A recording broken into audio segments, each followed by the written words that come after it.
amados, o Salmo de número 46, que nós lemos na abertura do culto, alguns irmãos ainda tinham chegado,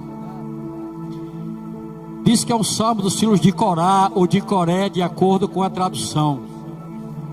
E às vezes nós ficamos nos perguntando como que esses filhos deste homem escreveu esse Salmo, porque Coré é um dos homens que ajuntou com Datã e Abirão e revoltou-se contra Moisés, conspirou contra Moisés e Arão. E a Bíblia diz que eles ali acusavam Moisés e Arão de um abuso de autoridade, de vaidade própria, e Deus então se manifesta. E segundo o texto bíblico, Deus ia destruir toda a nação.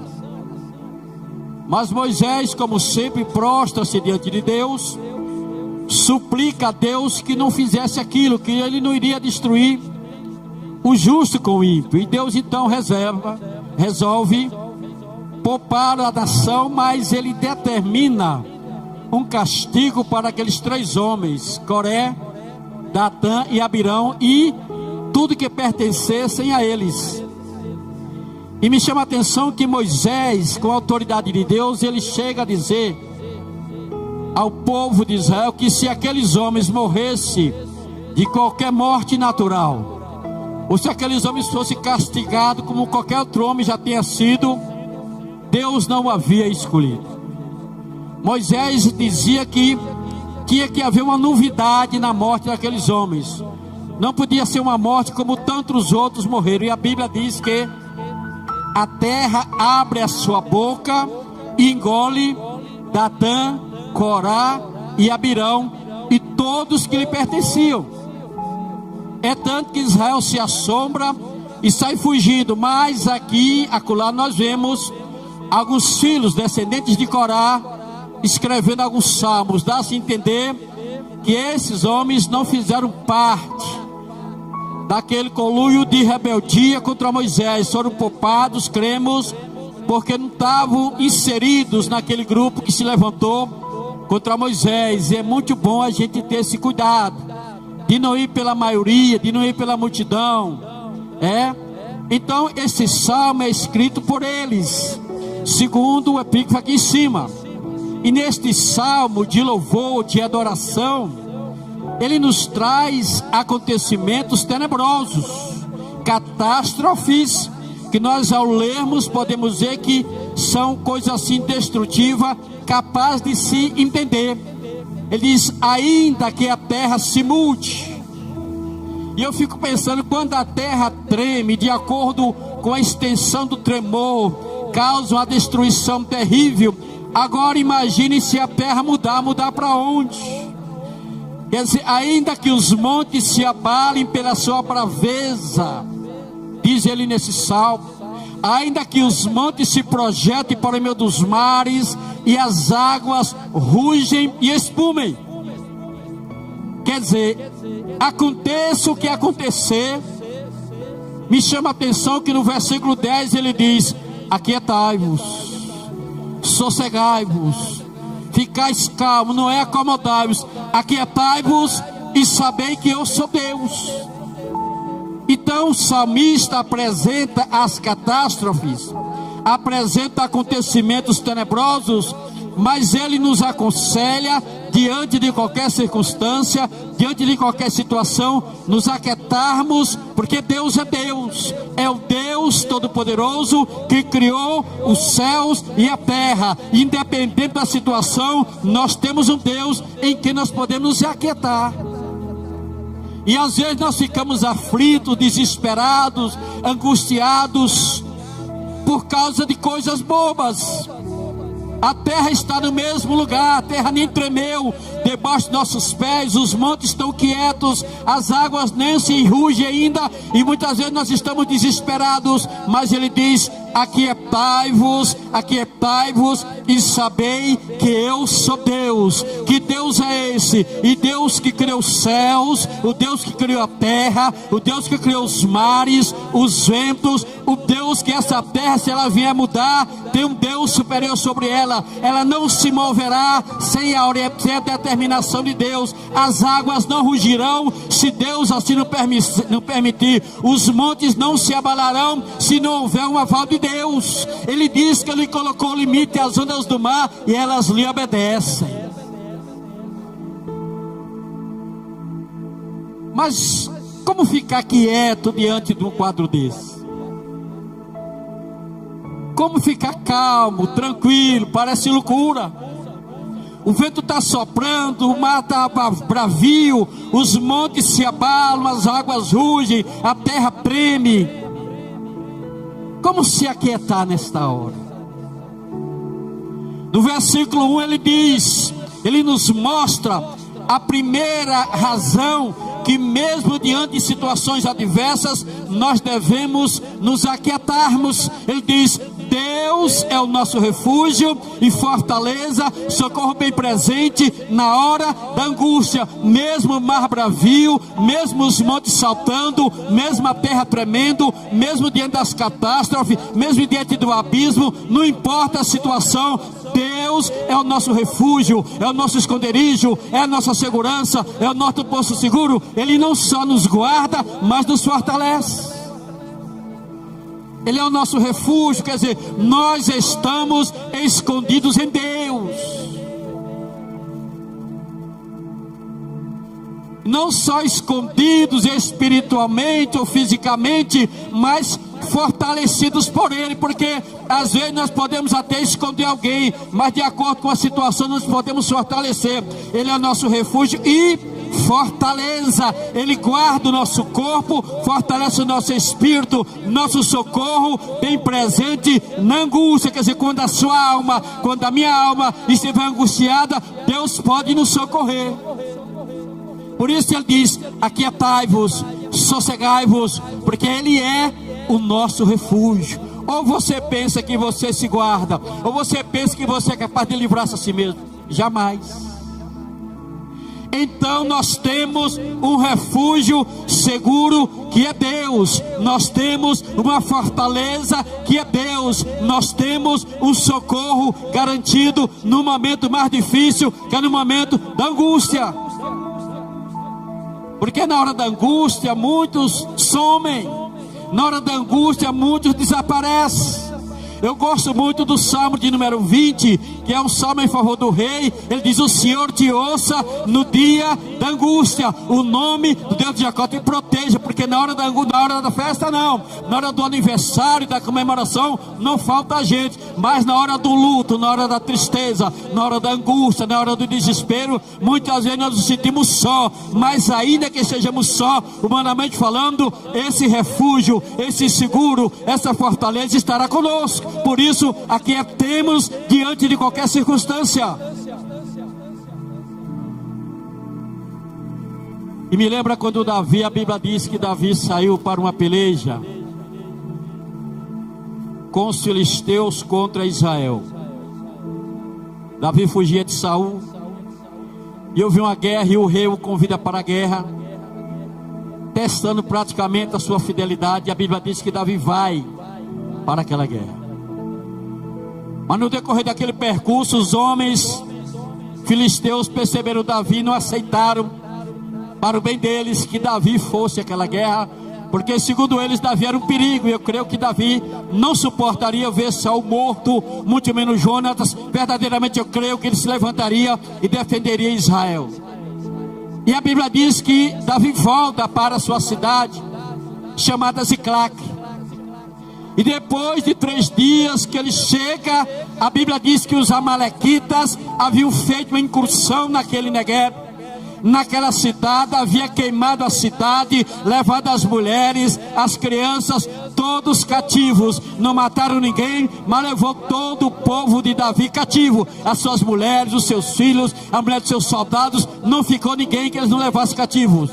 Quando Davi chega ali em Ziclague, a Bíblia diz que quando Davi presencia aquela cidade toda queimada e que não havia ninguém, Davi começa a chorar. E a Bíblia diz que não só Davi, mas todos os homens que estavam com Davi choram, e choram tanto até não haver mais força para chorar. Eu imagino o clamor daqueles homens. E daqui a pouco a Bíblia diz que os homens de Davi começaram a ameaçar a pedra jalo, porque as suas mulheres haviam sido levadas cativas. E aí diz que Davi se angustiou, já não mais por causa da invasão a Ziclague, mas Davi se angustiava porque os seus companheiros, os seus soldados, os seus subordinados já pensavam em apedrejá-lo, porque isto é o homem. Mas o versículo 6 do capítulo 30 deste livro de Samuel diz que Davi, porém, se fortaleceu no Senhor. Davi foi a Deus, buscou socorro, buscou fortalecimento. Deus o fortaleceu. Ele consulta a Deus, vai atrás do seu povo, consegue resgatar, porque ele foi fortalecido pelo Senhor, porque Deus é esse refúgio, socorro presente e fortaleza na hora da angústia. Ele é o nosso refúgio, Ele é o nosso socorro. O mundo que nós vivemos é tenebroso, mas nós temos um porto seguro que é Deus. Nós temos uma proteção incomparável que é a de Deus. E aí o versículo 4 diz que diante das ocorrências, que a terra se mude, que os montes se projetem, que as águas rujam, ainda que os montes se abalem, o versículo diz: há um rio cujas correntes alegram a cidade de Deus. O salmista fala das catástrofes, mas além de dizer que há um refúgio, diz que há um rio. Não diz que há um mar, há um rio. E o que é um rio? Dentre outras coisas, uma rota de navegação. E ele diz que esse rio, suas correntes, tem uma direção. Este rio não é o Rio Jordão, não é o Rio Nilo, não é o Rio Negro de Solimões, não é o São Francisco, não é o Rio Grande, não é o Rio de Ondas, não. Esses rios, todos eles correm para o mar e o mar nunca se enche. Esse rio tem uma corrente e uma direção diferente. Esse rio, não as suas ondas, mas as suas correntes levam a alegrar a cidade de Deus. Mas que rio é este? É verdade que o rio é uma rota de navegação, mas a principal função de um rio não é navegar. A principal função da água não é a navegação. É uma, mas não é a principal. A principal atividade da água não é lavar-se. Serve, mas não é essa. Qual é a principal utilidade de um rio, de uma água?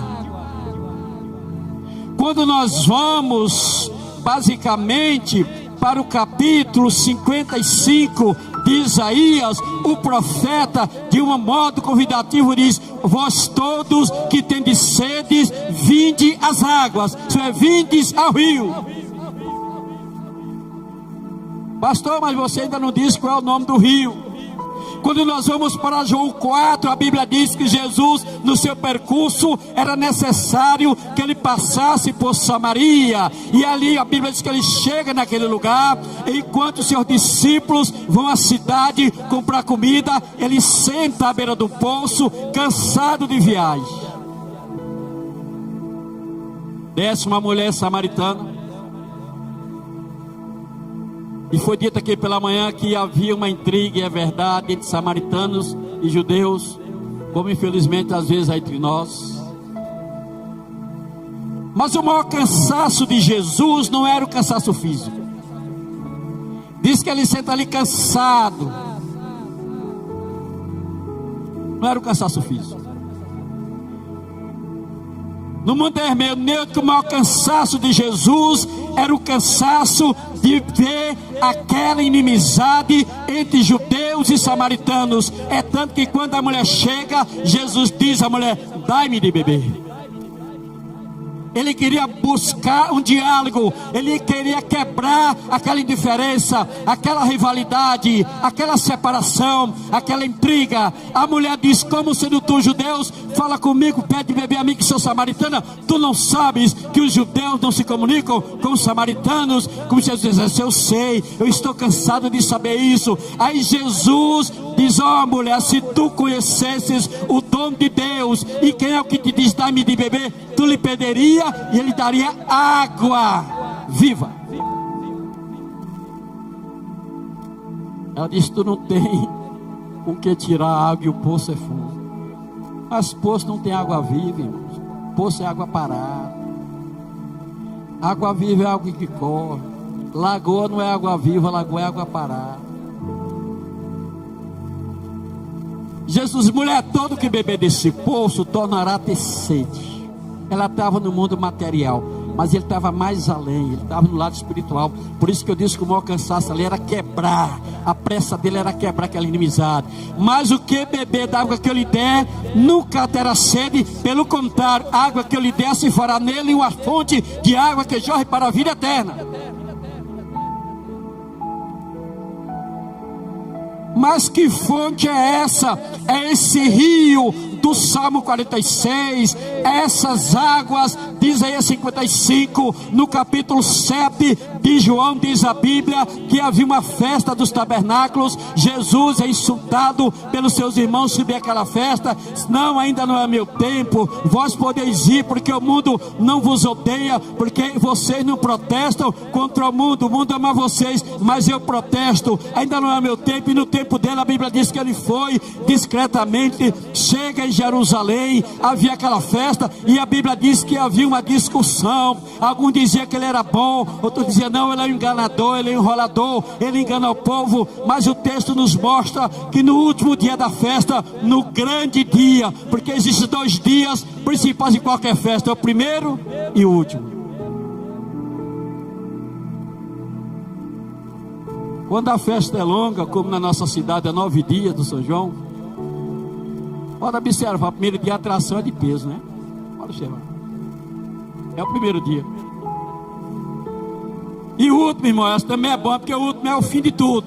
É tanto que tem gente que perde o primeiro dia, o segundo, mas o último está lá.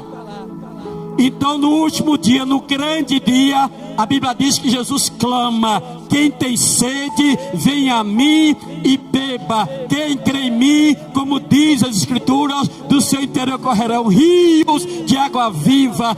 Este rio que tem corrente, que alegra essa cidade, chama-se Jesus Cristo. Não se turbe, não se desespere, ainda que as águas espumam, ainda que os montes se projetem, há um refúgio, há um rio que nos direciona a um lugar.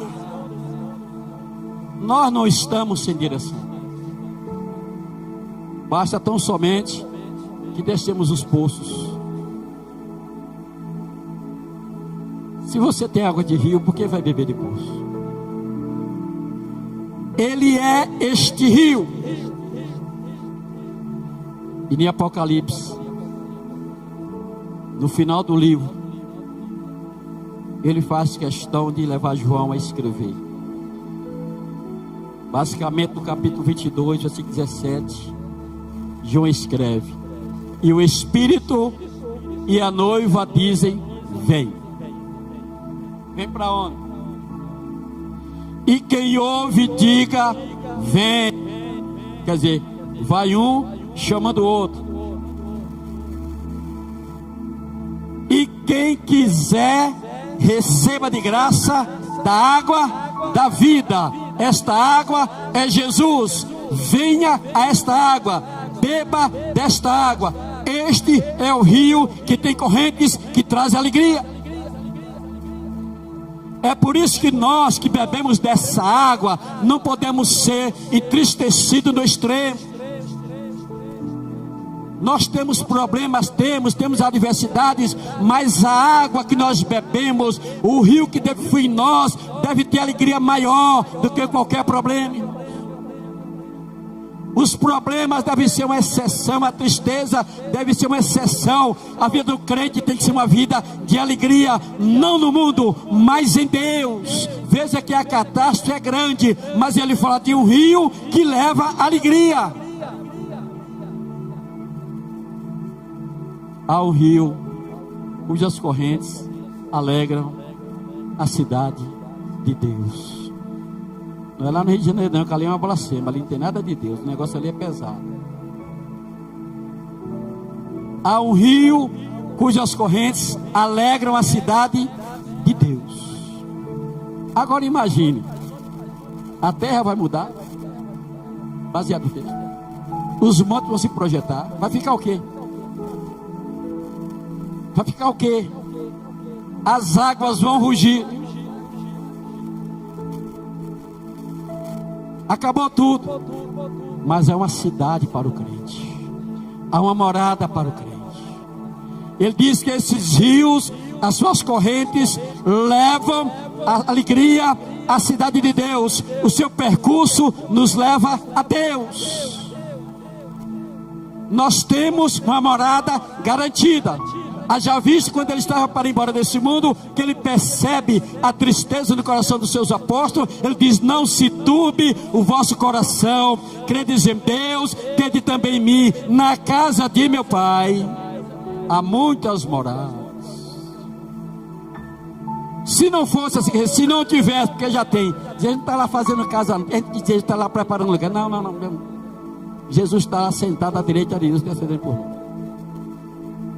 Se não fosse assim, se não tivesse morada, eu prepararia, viria outra vez e vos tomaria para mim mesmo, para que onde estiver sejais vós também aonde? Na cidade de Deus.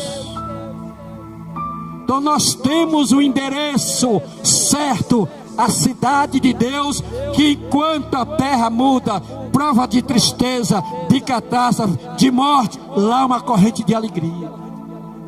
A alegria ela é constante. Por quê? Porque é a cidade de Deus. E o versículo diz: Deus está no meio dela.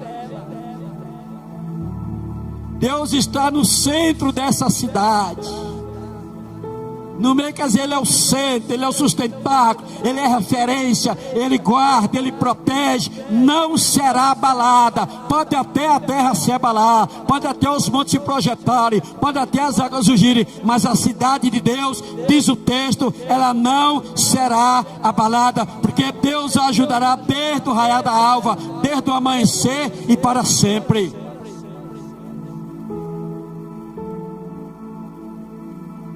E aí de Apocalipse, João fechando quase o livro, o penúltimo capítulo,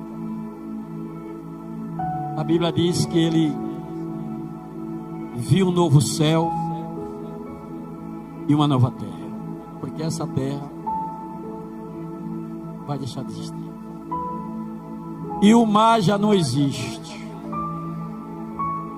E dizia: eu vi também a santa cidade. Ele viu a nova Jerusalém, que descia do céu, da parte de Deus, adereçada e ataviada como a noiva para o seu noivo. Mas ele não só viu, como ele ouviu, disse: ouviu uma grande voz vinda do trono que dizia: eis que o tabernáculo de Deus está com os homens, pois com eles habitará, eles serão seu povo e Deus estará com eles.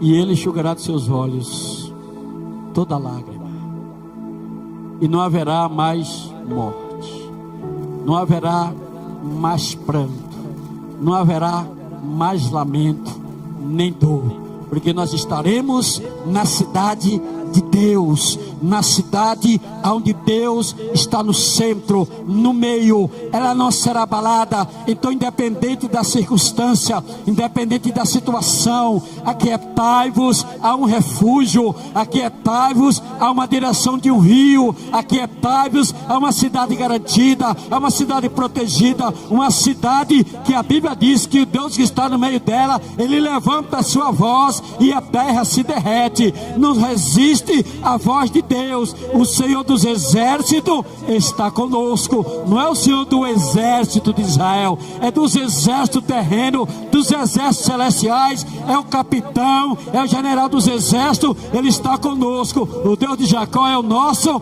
refúgio, é a nossa proteção, é o nosso auxílio, é o nosso guardião. Ele é a nossa segurança. Aquieta-se, porque Ele é o nosso refúgio. Jesus é o nosso rio que nos conduz. A cidade é os céus. Tão somente aquietemos em Deus. Não é acomodemos, aquietar-se. Não se desespere. Confie. Fique tranquilo em Deus. Descanse em Deus. Como diz o salmista, entrega o coração, teu coração ao Senhor. Confia nele, Ele tudo fará. Amém?